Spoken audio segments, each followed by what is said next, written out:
Buenos días, chicos. Continuamos con el tema de datos agrupados aplicando medidas de tendencia central. En este caso nos corresponde determinar lo que es la mediana.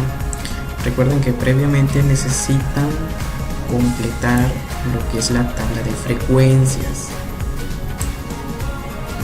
Una vez que ustedes hayan determinado esa frecuencia, la tabla de frecuencias, para determinar la mediana para datos agrupados necesitamos aplicar esta fórmula. No es tan compleja así como lo están viendo. Vamos despacio. En lo personal, yo recomiendo primero que determinemos la posición. ¿Sí? La posición es la celda que va a ser nuestra referencia en toda la fila, de la cual vamos a obtener los datos que nos van a servir para resolver esta fórmula. Bueno, la posición se determina muy fácilmente dividiendo el número total de nuestra muestra entre 2. En este caso, recuerden que nuestra muestra sigue siendo 10, que son los 10 pacientes. Vamos a escribirlo acá: 10 dividido entre 2, 10 entre 2, el resultado es 5. Bueno, entonces ya tenemos que 5 es nuestra posición y vamos a señalarlo a continuación. Entonces el 5, escuchen bien, el 5 está ubicado dentro del número 6. Se pueden preguntar, también el 5 puede estar ubicado dentro del 7 o dentro del 8 o dentro del 10, pero ¿cuál es el número más próximo al 5? Que en este caso corresponde al 6. Bueno, una vez que hayan determinado cuál es la posición y dónde se encuentra esa posición dentro de la columna de frecuencias absolutas acumuladas, vamos a empezar a resolver nuestra fórmula con los valores que nos están solicitando. Vamos a ir llenando esta serie de variables a continuación. Número de casos, repito, se refiere al número total de la muestra, que en ese caso es 10. Ok, 10. En segundo lugar, nos piden el límite inferior real del archivo, donde se encuentra la frecuencia acumulada.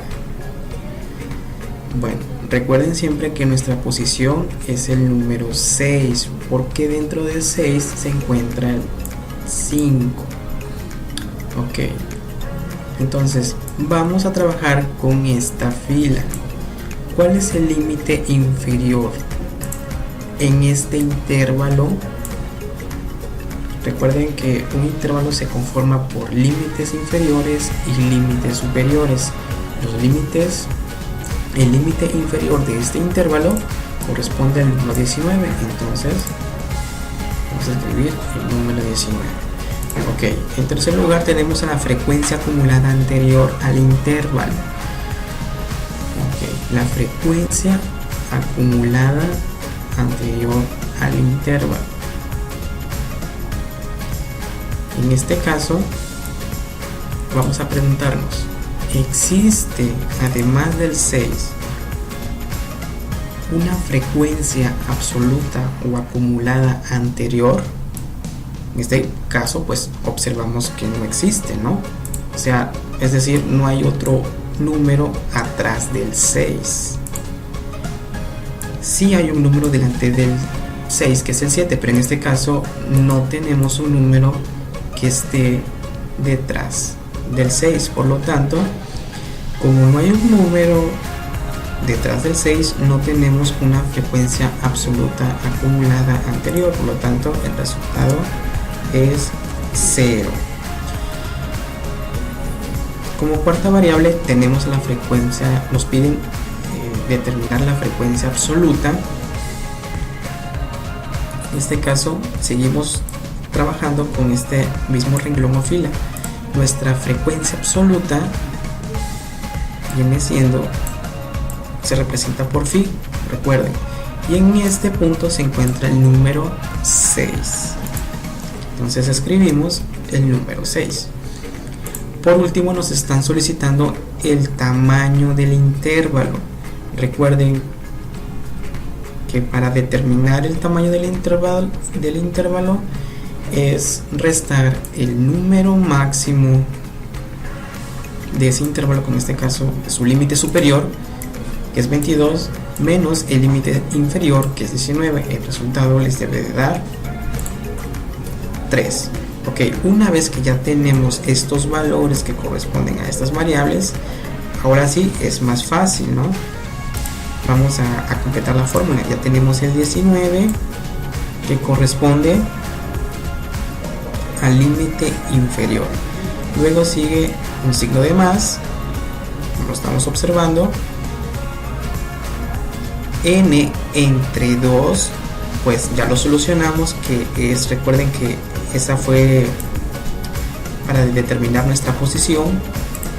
En este caso el resultado es 5 y aquí escribimos menos la frecuencia absoluta anterior, y en este caso tiene el valor de 0. Recuerden que la frecuencia acumulada anterior o la frecuencia absoluta acumulada anterior en este problema pues es 0, porque no hay un número anterior al 6 entre nuestra frecuencia absoluta de esa fila que estamos trabajando. Nuestra frecuencia o frecuencia absoluta corresponde al número 6, ¿sí? Y ya lo tenemos aquí escrito. Por lo tanto, lo escribimos por